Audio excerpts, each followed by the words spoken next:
Good afternoon, ladies and gentlemen. While I so wish I could be here in person with you this afternoon, nonetheless, I'm deeply honored and grateful to have been given this opportunity to share a few of my fond memories of our dear friend, Catherine Munson, who meant so much to so many people. In a certain way, it's an unenviable task, because how can one sum up adequately in a few words the impact that Catherine had on so many lives? For me, I think there are three qualities of Catherine's that I admired more than any others.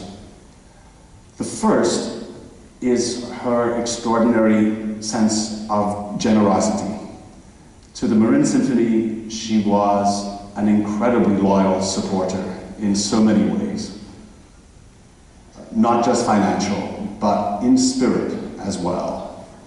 She gave not just out of a sense of noblesse oblige, but also because she truly believed in what it was that she was a part of.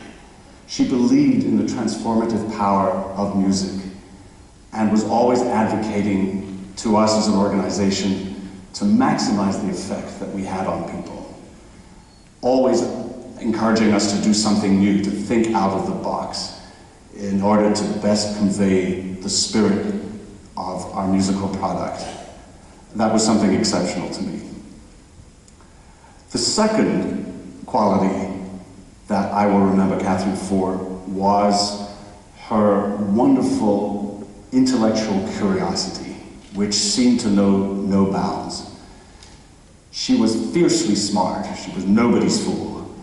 And you always got the sense from talking to her that her sphere of knowledge was so incredibly wide, and that she was endlessly curious about the world about her. We shared a mutual love of travel, and we had so many great conversations with one another about places that we'd just been to or were about to go to, and many of those would overlap. And you could tell the joy that she had in being able to travel around the world, not just out of sort of an idle sense of leisure, but more reflecting a truly deep connection with people on so many different levels. I think she was profoundly humanist in her outlook. She loved being around human beings, and that was reflected in her natural grace and warmth when you met her. She had a great way of putting you at your ease and to make you feel like you were a very important person in the room.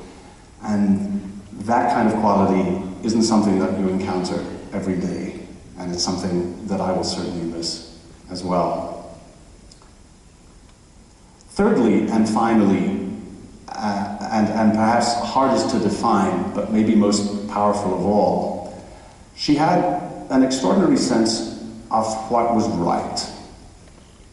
I had the pleasure of, over the many years that I knew her, sitting in on many, many meetings, committee meetings, board meetings, and so forth.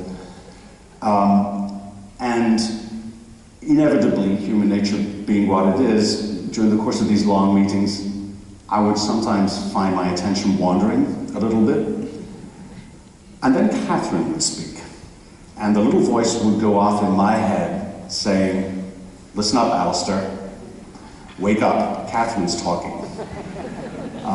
She had a way of commanding a room through her natural eloquence and articulateness that made you listen to whatever it was she was saying. And what she was saying carried a great deal of authority.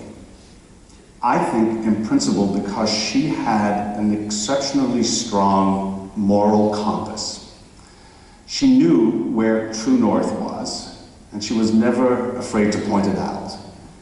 And so that whenever she'd say something in a meeting, I would take it very much to heart and very seriously, because I knew it came from a deeply held conviction of what the right thing to do was. And I think maybe more than anything else, it's this quality that I will miss. And if even just an iota of it has rubbed off on me for my present and future life, then something good will have happened. I will miss Catherine greatly, and I'm so happy to have had the chance to talk to you this afternoon about her. Thank you very much.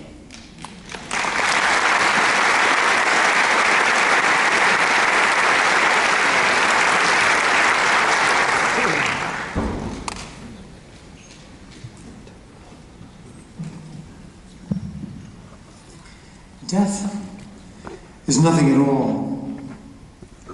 I have only slipped away to the next room. I am I, and you are you. Whatever we were to each other, that we still are. Call me by my old familiar name. Speak to me in the easy way which you always used. Put no difference into your tone. Wear no forced air of solemnity or sorrow. Laugh as we always laughed, at the little jokes we enjoyed together. Play, smile, think of me, pray for me. Let my name be ever the household word that it always was. Let it be spoken without effect, without trace of a shadow on it. Life means all that it ever meant. It is the same that it ever was. There is absolute, unbroken continuity. Why should I be out of mind because I am out of sight? I am but waiting for you for an interval, somewhere very near, just around me.